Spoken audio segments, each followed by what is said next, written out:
All right, guys, thank you so much for listening to the True Sports Physical Therapy Podcast. Today's guest is Greyson Daviau. He is currently an athletic trainer at York College in York, Pennsylvania. He did his undergraduate work at Liberty University with a degree in athletic training, and he's now working through his master's in healthcare administration. Awesome conversation with this guy. Really talks about what sports PTs need to know about interacting with athletic trainers at the Division III, Division I levels. Even in the pros. Greyson did some work with the NFL, which is really fascinating. We dig into how to build those relationships, but also clinically speaking, what is the role of the athletic trainer versus the physical therapist? How do they collaborate to really keep the patient or the athlete front and center? Those were my biggest takeaways from this conversation. You're going to learn a ton. So give us a 5-star review. Enjoy the conversation. Without further ado, here is Greyson Daviau. Welcome back to the True Sports Physical Therapy Podcast. By popular demand, we have Greyson Daviau with us, and it's really important that we pronounce that name properly. Greyson Daviau. It's important because, one, I got a weird-ass name, so I'm kind of sensitive about getting people's name right. Two, this guy is set up for massive things. He's already doing massive things in New York College. Greyson, thank you for your time. Thanks for making yourself available. Welcome. Thank you. Yeah, you nailed the name, so good start there. Yeah, because I've been practicing for the last 24 hours. Greyson, tell our audience of sports PTs across the world what it is you do every day. Sure. Yeah. So like Yoni said, I'm currently one of 4 athletic trainers at York College of Pennsylvania. We're a Division III institution, pretty competitive on the D3 atmosphere. And my primary sports are women's soccer, men's lacrosse, combine those, and then men's and women's swimming. So it keeps me busy. Most of my work is injury care and patient care, but then also the other side of it, which is all the administrative and different things like that. So the fun stuff. Yeah, the fun stuff. Okay, so listen, I'm excited to have you on because this is a relationship that we deal with as sports PTs, especially in the private sector, every day. So like, I really want to nail how to get this right because I've been in situations where I don't get it right for whatever reason. Fault lies on the AT, fault lies on the PT. So I want you, from your perspective, to really sum up what the biggest over in athletic trainers and sports PTs, and then where you still see meaningful divergence from those specialties.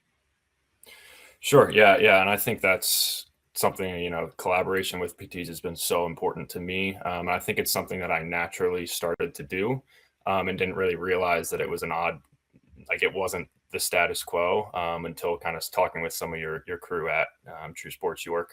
They were just talking about how rare it is. And to me, it was just what everyone should be doing. So, obviously, I think the unifying factor is the patient and the patient care.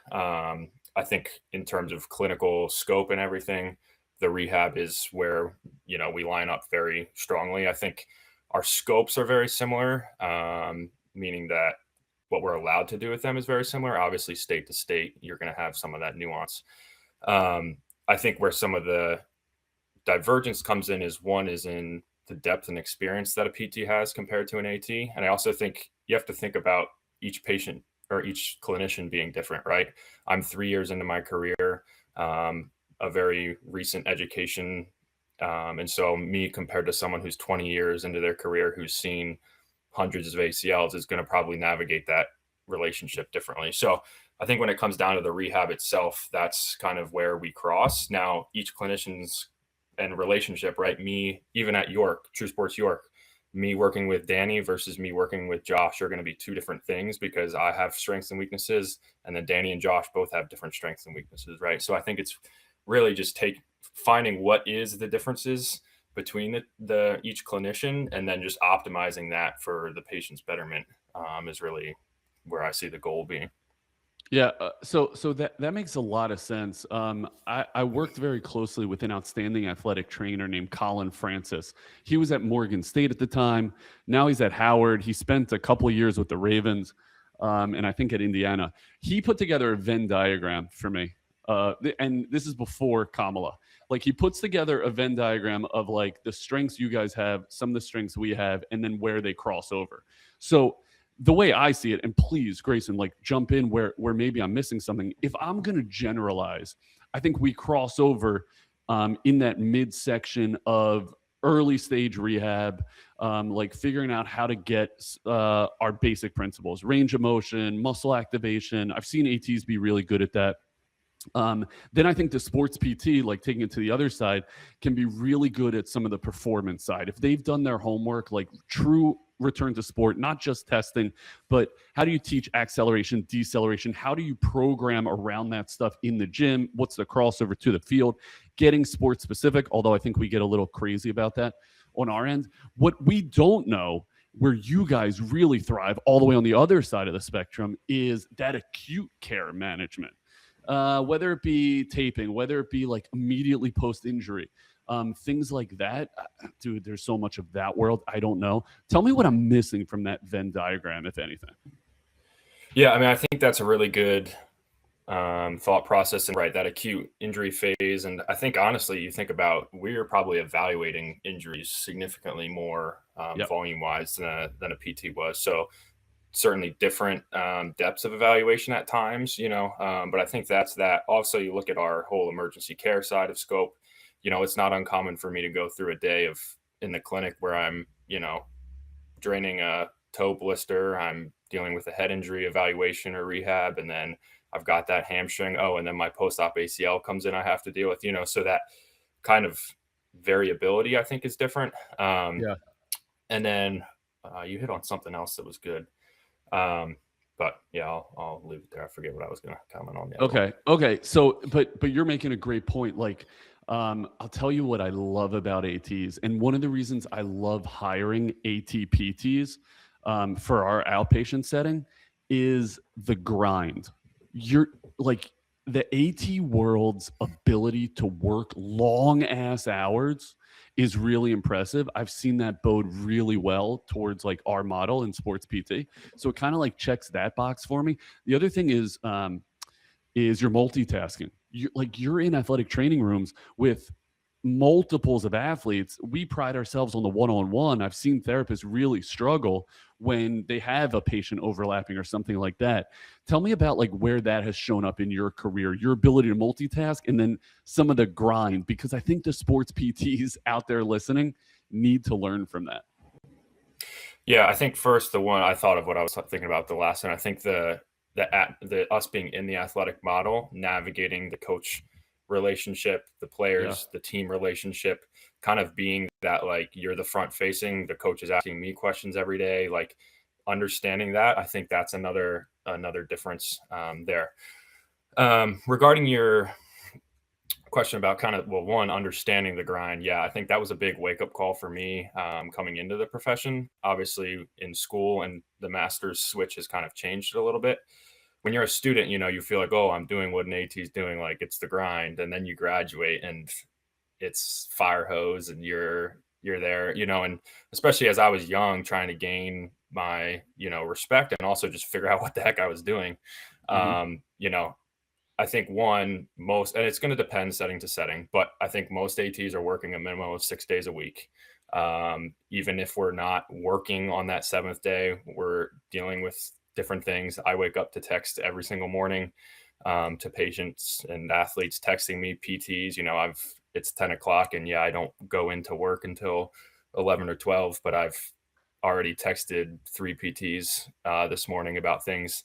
And it's not uncommon for us to work, 60, 70 hour weeks and still feel like we didn't get what we needed to get done, So I think that's where it's a glaring thing in our profession. And I think you got to walk the balance of kind of hanging your hat on that, but also not driving yourself into the ground. I think that's what our profession is trying to figure out right now. So yeah, I think that's a big thing. Other than the grind, what was the other comment you talked about?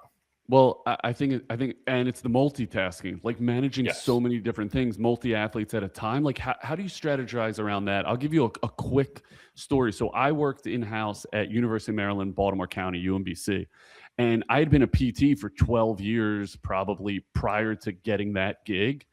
And I thought, like, hey, I could do this. Like, I could do it with my eyes closed. I know how to rehab an ACL. I know all the.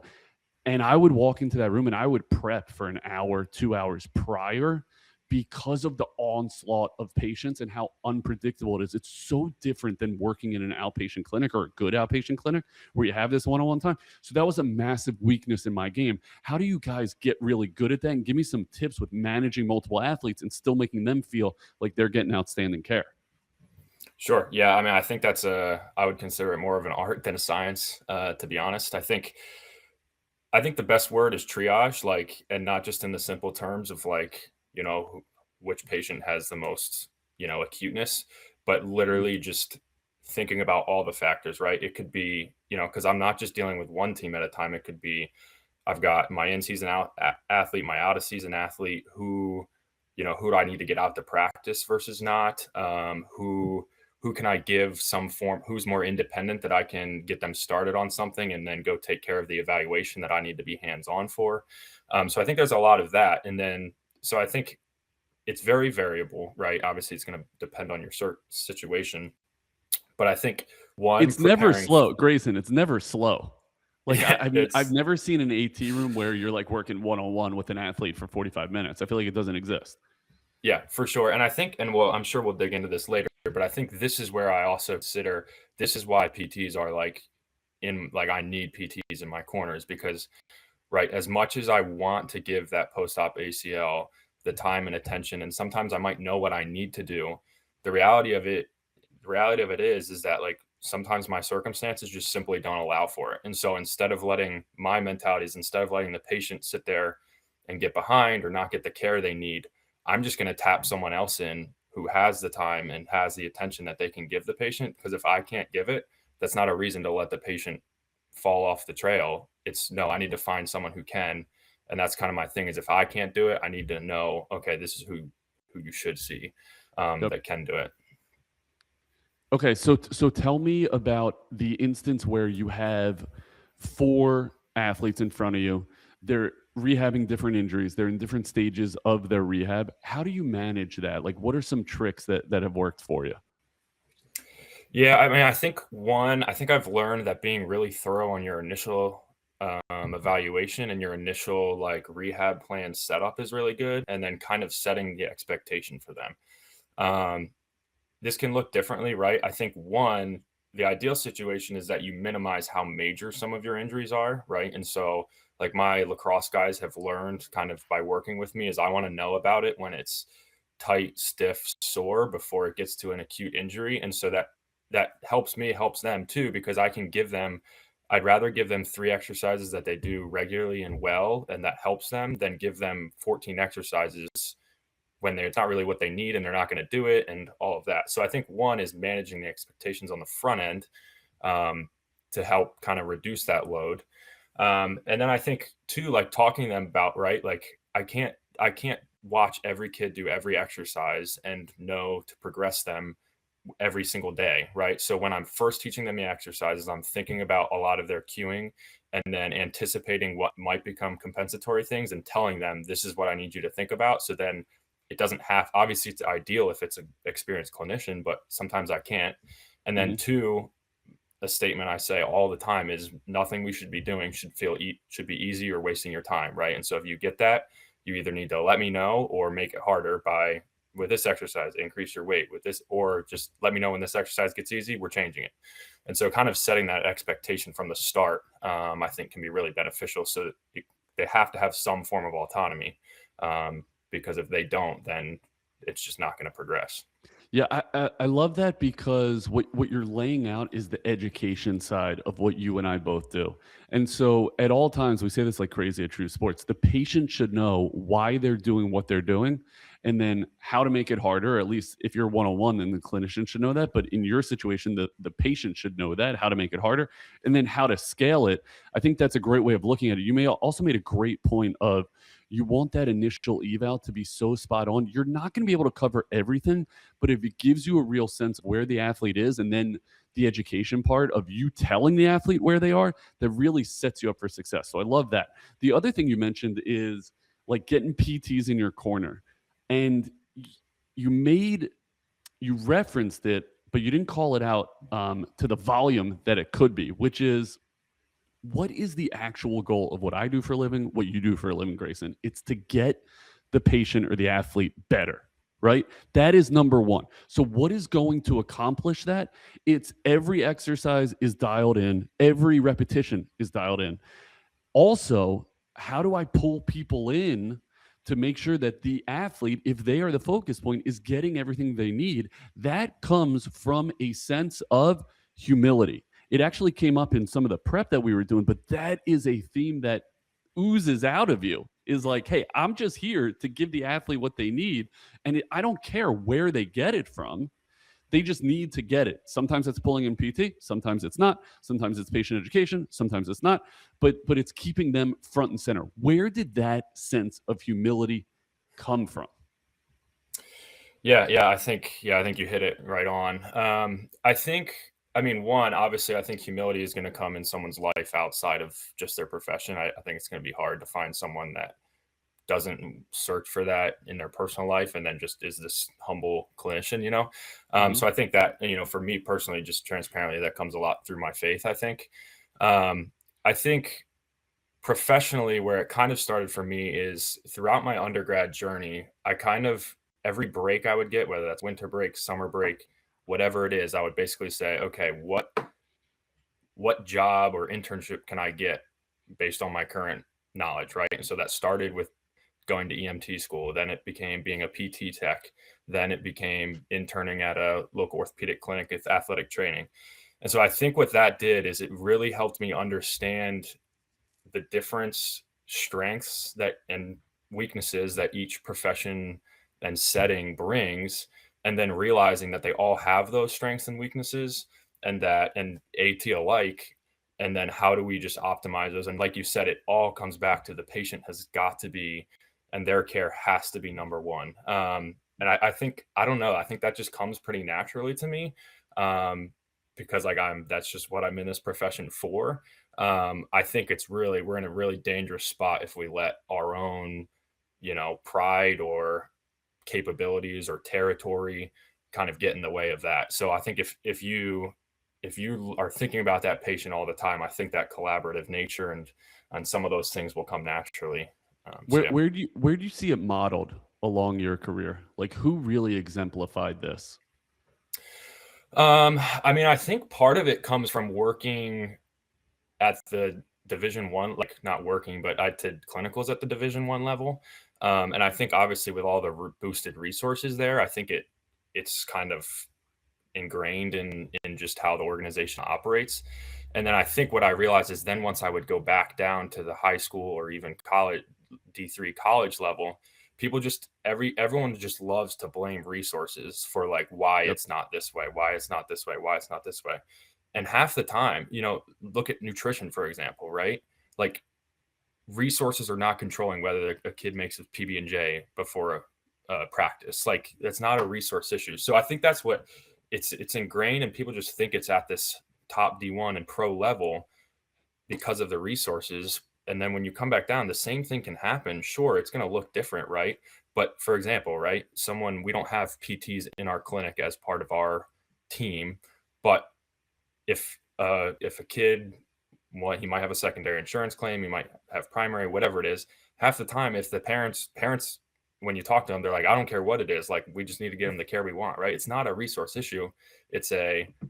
Are we looking at our opportunities for the patient care, and let's step into that and see if we can make something happen, and 9 times out of 10, I found that you can. Yeah. That's an interesting take. Like it is a systems issue, not a resource issue. Very often, you have to be able to look at and assess the entire situation and figure out what is at your disposal. So I think that's a great highlight. Now, I've mentioned in the past that I personally have struggled at times with ATs. Like I have found it to be very gatekeeping. This is our athlete. We will handle it. Yoni, you stay over there. Give me some guidance in those situations, how I can garner better relationships with my ATs to gain their trust.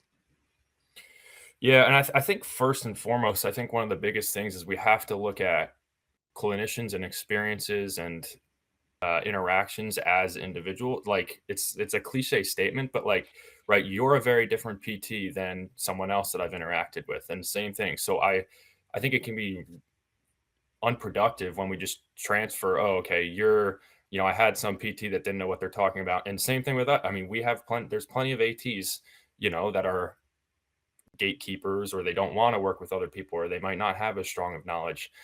So I think giving that opportunity for that trust to be gained, I think is a good place to start. Mm-hmm. And then I think also just understanding like that there are, I think a lot of it might come from ATs thinking PTs don't understand the sports world, or they're going to be too conservative, or the same thing going the other way, in that they think PTs are always gatekeeping their patient, and like, no, I release them to play. You don't, So I think a lot of it is just so Yep. much narrative. And I think what I've figured out, and we with the True Sports York crew, we've just had these straight conversations of like, we just realized that when we just pick up the phone and talk, or sit down and talk to each other, like, we're in the same battle. Again, we're both fighting for the patient. And like, we call each other out on things we disagree with or whatever, but I think we just feed into the narratives, and you just got to cut it out and just meet person to person and have the patient's best interest in mind. And I think it kind of goes from there. Give me an example of when you've had to politely, intelligently call out a PT that you felt didn't have the patient in the center of their efforts. Yeah, well, I think first of all, I think I've been really fortunate. Obviously, I'm only 2.5 years into my career, so, and I'm pretty intentional about not controlling, but who I choose to suggest to my athletes. So for the most part, Mhm. I have had really good conversations. I think that's where I will work with the PT directly first and say, what are your thoughts here? Blah, blah. Like, and I think something else we figured out is you can't just rely on the information the patient's giving you, because Mhm. for a couple of reasons. One, their comprehension of it and communication of it might not be accurate. But two, sometimes, and we all know this, is that we filter how we speak to patients intentionally, maybe in a post-op case, to keep them optimistic, to, whatever it might be. There's some form of filter there that is not the same as clinician to clinician.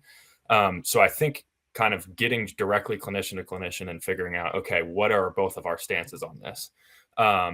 And then I think when it comes to, at the end of the day, you have to advocate for the patient, like we had talked about. And so if I've gone to the clinician, I've really talked to them about it, I disagree with what they're talking about, I will loop the patient into that conversation with myself, give them my opinion, because at the end of the day, it's their care.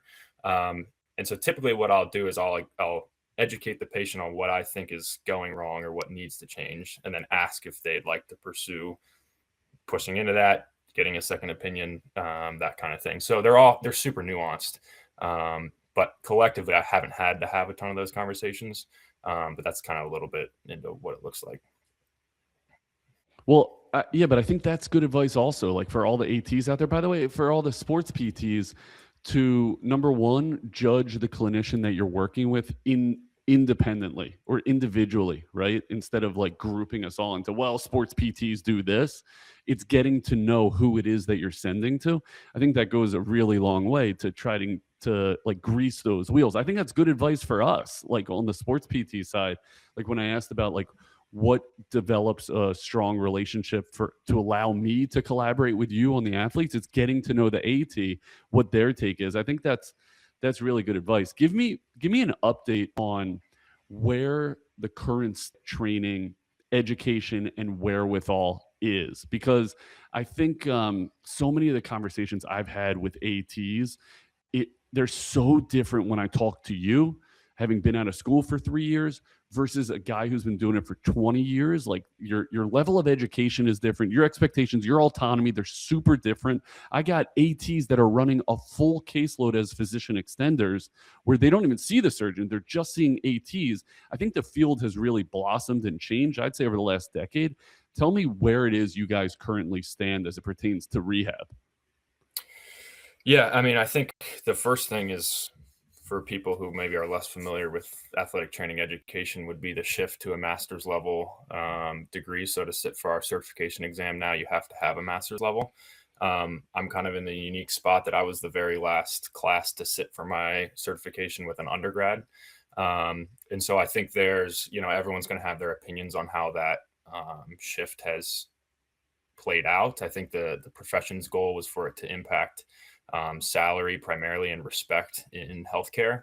Um, I think it's helping. I don't think it was, as a lot of people were thinking, it was going to be a night and day switch. Mhm. And I think there's still debate about whether the quality of education has improved. I think if you think about, I had 4 years to. It's the same exact not.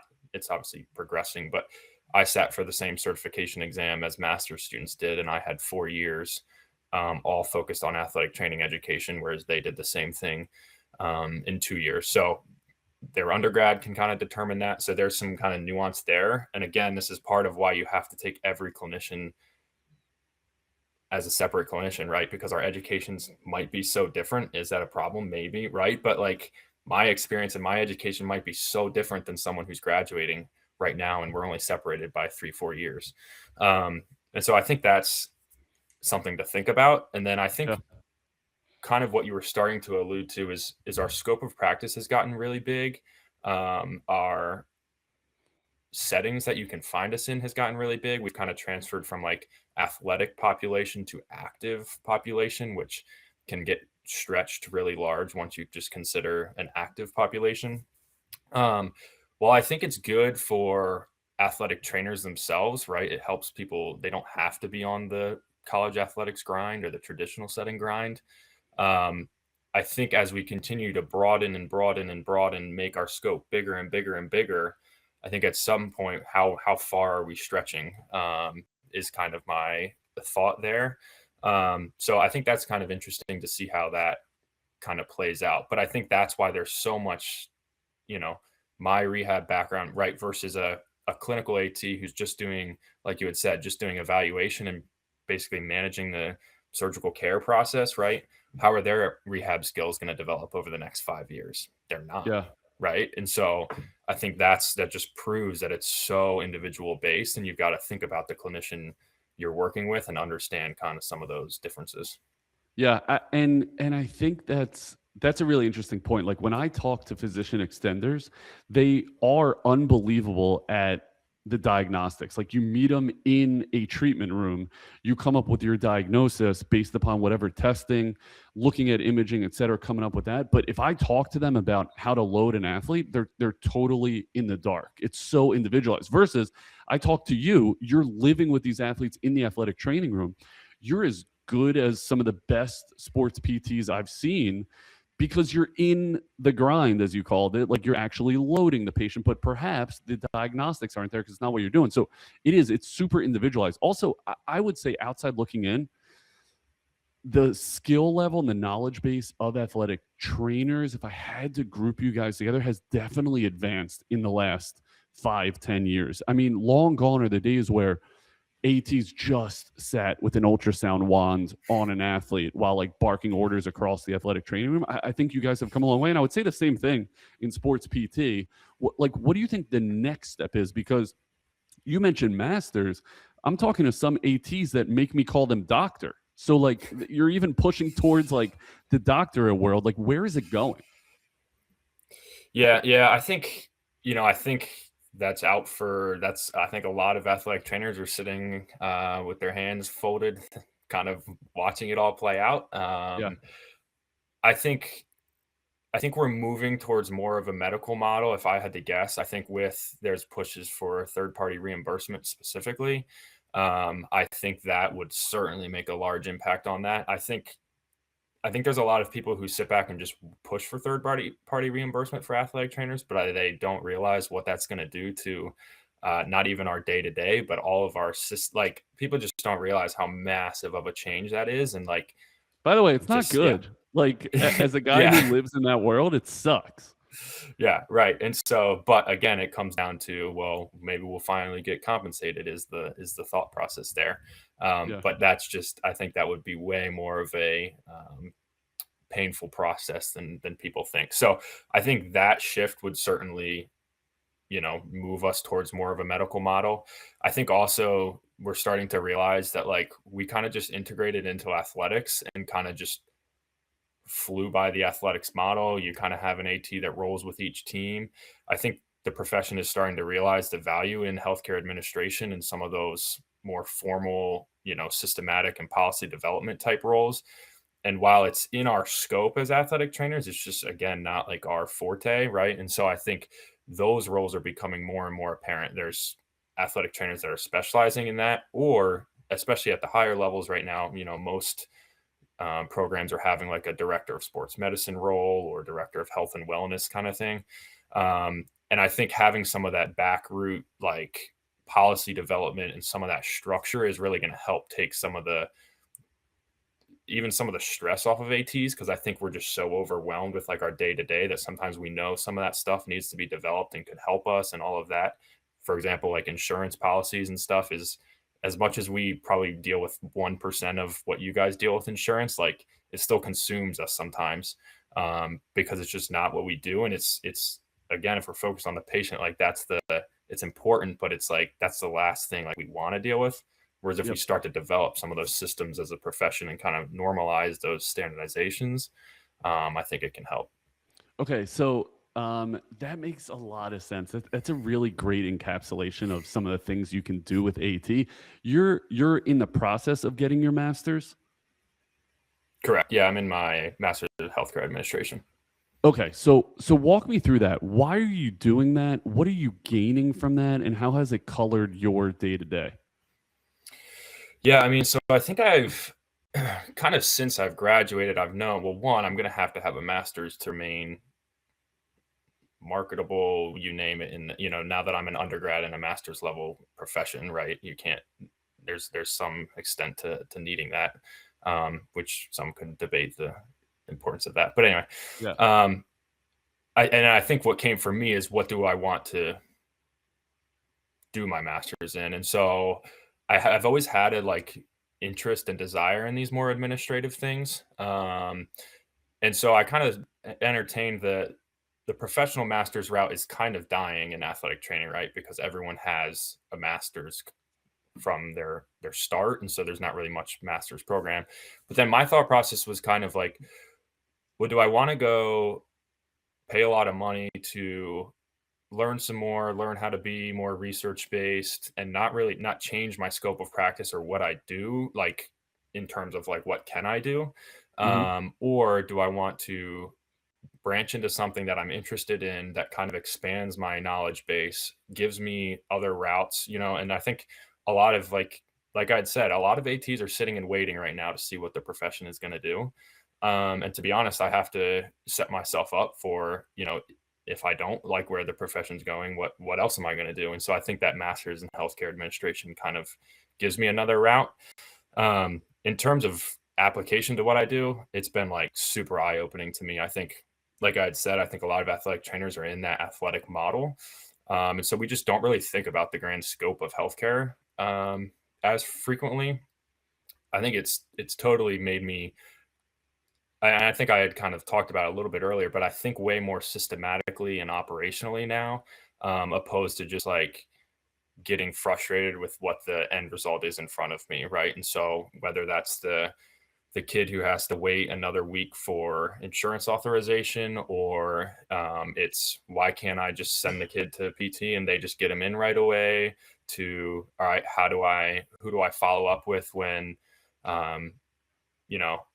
things aren't moving the way they need to in the physician process, like all of those things. And not just like our insurance, perfect example would be like our secondary insurance processes, referring to you guys over at York, they were clunky, right? And we're getting consistent issues. And so it comes to, instead of just being like, well, it's always so annoying that like when we refer to True Sports, there's insurance gets messed up. So, but instead it's, hey, Danny, like, what are you seeing on your end? Here's what barriers we deal with on our end.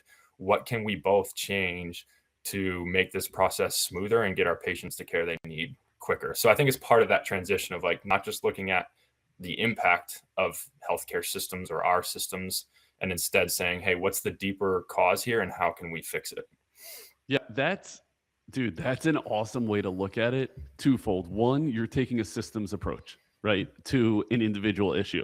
So your options are, I continue to live in the muck of this sucks and is arduous. By the way, you know who pays the price for that? The athlete, right? So, but if you take a systems approach, you can figure out like what levers do I need to pull to kind of grease those wheels and speed it up. The athlete's going to win. By the way, the AT is going to win, the PT is going to win. So I love that. The other thing is you chose a direction for your education that is not just a continuation of what you already know, but it's ancillary. It's accessory, and it's going to help you get to another level. I love that. I love that outlook and that decision. It sounds very intentional, Grayson. Like if I had to do it again, instead of my undergrad to be being in kinesiology and then moving to my doctorate in physical therapy, I should have said, here's where I'm going to end up. I'm going to end up in an outpatient world. What skills at what points in my career trajectory or my education trajectory can I add that's going to help me on the flip side, instead of like, what the F did kinesiology teach me about what I do today that I'm not getting in grad school? I relearn it again in grad school or whatever. What I should have done is business. I should have gotten an undergrad degree in finance or economics or something that's going to help me understand my end goal of running an outpatient clinic, instead of just like learning about human movement for another 4 years and then doing it again for 3 years. Like, what a freaking mistake. That's what you're doing. That's really eye-opening. Anyone counsel you in that, or this is all Greyson Daviau's genius? Yeah, I think it's collective. I think one, it comes from that seeing, kind of getting some experience in each of the different settings of healthcare. I think, and I spoke with one of my kind of personal mentors over the summer. I was kind of at like this point of like, okay, I know like I'm ready I need something. I need to learn something. I need to kind of set up my next step. Like, what am I? And I can't think of the name of the book. But there's a book, and it's basically about like becoming a generalist in a expert society or something along those lines. It basically talks about like, we always look to all of these, like there's very few like it uses pro athletes a lot as the example, but like there's very few people that like really specialize in something and just nail it. It's more often that people that get this broad scope of experiences and kind of learn how to combine them together into something for there. So I think that's kind of where some of we can talk about the sports specialization application there too. But I think that's kind of where it came from. And the MHA was a good balance, because if I want to stay in athletic training, without a doubt, it can apply and help me become a stronger athletic trainer. And if I want to go a different route, it also sets me up for there. And my athletic training background, and that's not wasted. That career and knowledge certainly will carry over into a different field too. So it kind of just keeps the door open, but gives me kind of some broader experiences. It's really genius. I can't think of the name of that book either.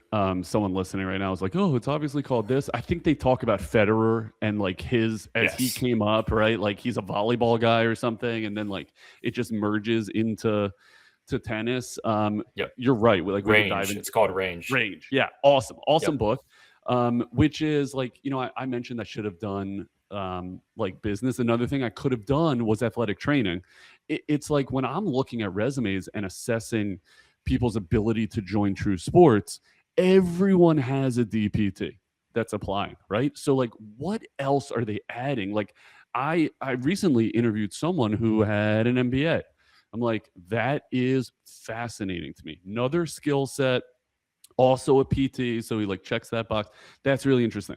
I mentioned I love looking at AT PTs because of the grind and the grid and all but also like they see another side of the spectrum that can support what it is they're doing here. All those things like play a role. One of the best PTs that I know is a guy named Dr. Alex Steiner. He was my lab partner. He was in graduate school with me. His undergrad degree was in Spanish. Now, like that doesn't support him being a PT, but it's another skill set. It shows his ability to learn new skills.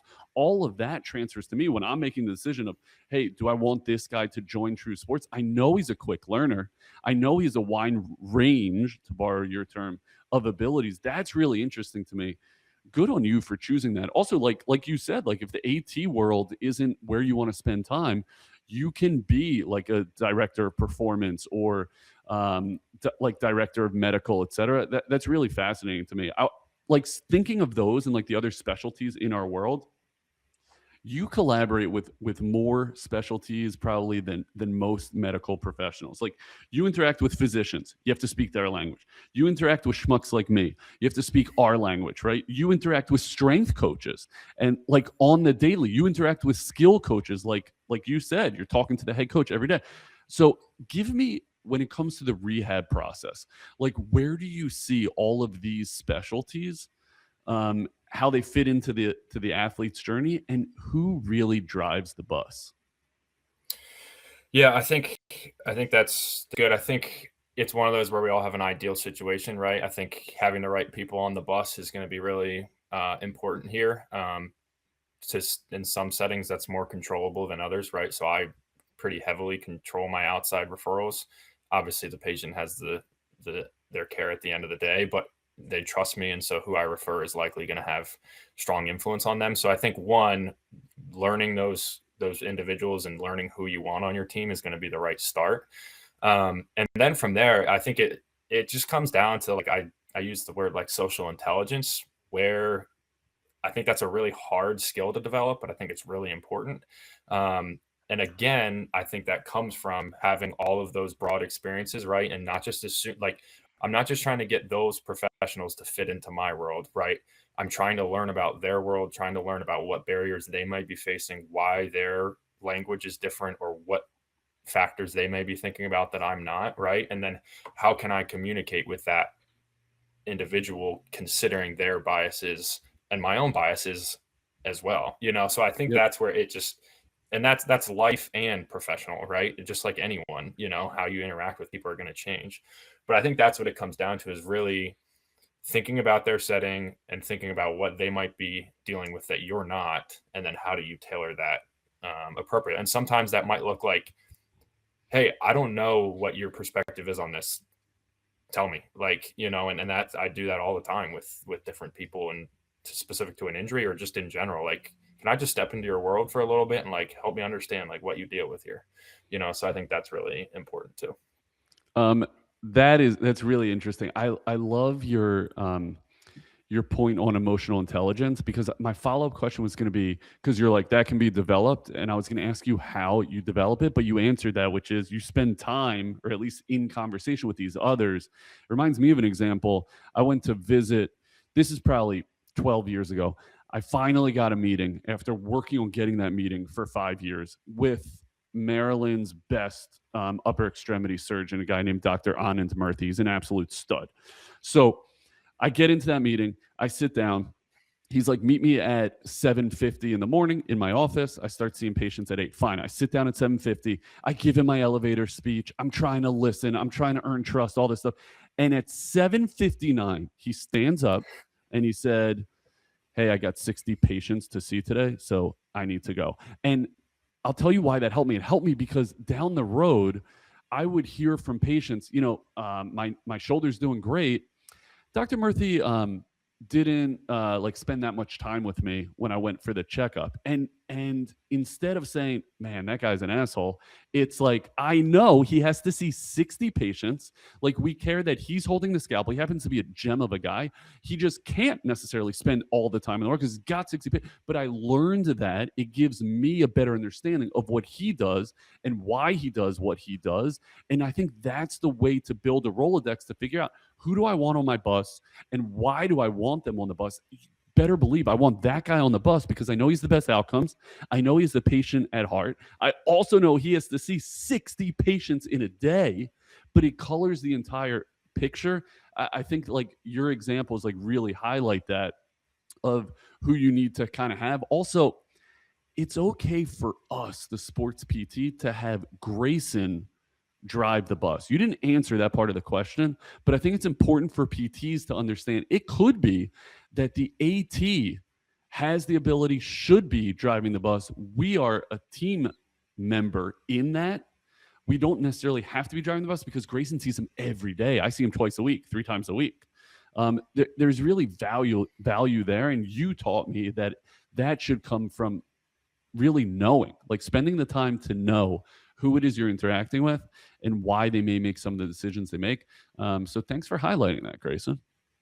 Yeah, and I think I didn't intentionally avoid your question, but yeah, I think we don't need to determine who drives the bus every time, but I do think the AT definitely has that unique role of they're seeing the patient every day, and they're kind of, I mean, if you think about it, they're the like medical representative for that patient day to day. And so a lot of times the patient doesn't know of, hey, this is a concerning trend I'm seeing. We need to follow back up with your physician on this, or, oh, PT saying this, well, this is going to impact how you work with your strength coach. So now let's make sure we know the strength coach. So I think the AT is just much more, not that the PT or whatever team member is not in the corner of the athlete, Mhm. but I think the AT and the patient are typically, and I hope, there's obviously not everyone, but are much more walking the journey together and kind of bringing in these separate pieces.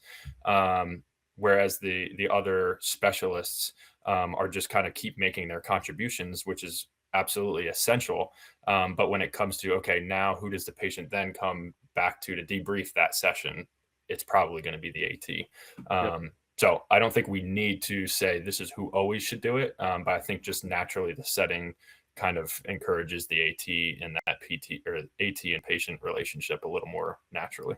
Yeah, it's also, I think it's important to take into consideration the entry point of the patient into the ecosystem, right? So athlete is playing ball in high school, tears their ACL, sees me for 3 months, goes to York College, outstanding institution, and then ends up with Grayson. So like you're going to see him every day then. I saw him early on, depending upon who's going to be seeing them regularly, who makes the final call. I think that's a different world. You could say the same thing with physicians, like depending upon who is sending them to who and who has the bandwidth to really manage the entire ecosystem. It could be variable. And I think it's good advice to like all those listening of assess the situation. Like you said a million times in this conversation, it depends. It depends where they are and be okay with it one way or another. It's not an indictment on you. It's about the patient. I think that should be the title of this conversation. Yep. Okay, let's go to the Eric Cressy lightning round. Okay. Quick answers, Grayson. Ready? Ready. Okay. Number one, what is the biggest misconception PTs have about ATs? I think it's that we don't know what we're doing in the rehab realm. I think we just get the light that's your specialty, so it's not ours, and so we just assume that we know it better than you, and ATs don't know what they're talking about. So yeah, love it. What do you think the biggest misconception ATs have of clowns like me? I think we had hit on it earlier, but I think a lot of ATs think that PTs just don't understand sport and don't understand some of the nuances that we deal with on a day-to-day basis, and then I think there can be some of that fear of conservancy with, maybe less, more acute injuries or a hamstring strain or those kind of things. I think we get fearful that we won't be able to kind of control that return process. How have the outstanding PTs at True Sports York dispelled those misconceptions for you? Yeah, I mean, I think I kind of got a wake-up call a couple of times. I can't think of exactly what the specific situation was, but sometimes when I'm like, I'm kind of afraid for how this is going to go, and sometimes the PTs are actually pushing or willing to push more than I am. I actually have a chronic case right now that's a chronic pain patient for a reason. And there are times when I'm like, hey, I'm getting concerned, and Josh will be like, well, here's why I like the progress that we're making, like, and this why it might not look like it, but this is what I'm seeing. So I think just having a couple patients where I'm like, okay, like you're in this corner, and then when I can shed light on some of the situations of hey, this is where we're at in the season. This is why I feel like it's okay for us to push a little bit right now, because this is what's coming. And so I think just having that dialogue and being able to understand each other's side has kind of gained that trust. Love that. Okay. What's one thing every PT should do before calling an AT about an athlete? Yeah, I thought it was funny. I think at the end of the day, just call the AT. I think that's just do it Do that. and Yeah. just have the coverage. I think that's the problem, is that people don't often call. And I mean, there will be countless times where someone's out of my typical referral network, and I'll, hey, pass my number along or my email along to your PT and have them reach out. And I just don't hear anything, you know? So I think that's the short answer, is just call them. And then two, I think, would be think about those things that we might be able to give you insight on that you don't see on a daily basis. So, psychologically, what are some of the factors that this patient has? What does the pressure the coach is applying them look like? Where are they at in the scheme of the season? How does that impact what we do? Kind of all of those factors. What are you not going to get access to in your PT clinic that I can provide you insight into, that's going to help you provide care for that patient? I love that answer, because it's also a great way to build trust and relationship with ATs. Like, ask them for help. I think we get ourselves in trouble when we take the approach that it's physician, it's PT, it's AT, no offense. And so the physician always tells me what to do, and now I'm going to tell the AT what to do, versus, hey, Greyson, what can you do, or what can I do? Like give a little bit of power to the AT, because in oftentimes they're super capable to do that. I think that breeds trust. Or what am I missing, Greyson? What am I missing? Like, what do I need to know about this athlete? I think that goes a really long way when you include them. Would you agree with that? Yeah, I did just want to, I wanted to highlight there. I think we talk about the humility aspect, that's you admitting that you need more information. But at the end of the day, what's that doing? It's giving you more information to be able to provide you're providing better care once you get that information, right? And so that's why it's like when we just take away the fear of discourse or whatever, or the lack of the pride or whatever, everyone is benefiting, right? The athletic trainer, if everyone wants the patient to get better, everyone's benefiting. Even from me, right? Like me referring a post-op or something, or like admitting that I'm not the one to do everything every day, right? It helps me because it takes some load off of my plate. It helps the patient because they're getting more attention from and more care from the professional.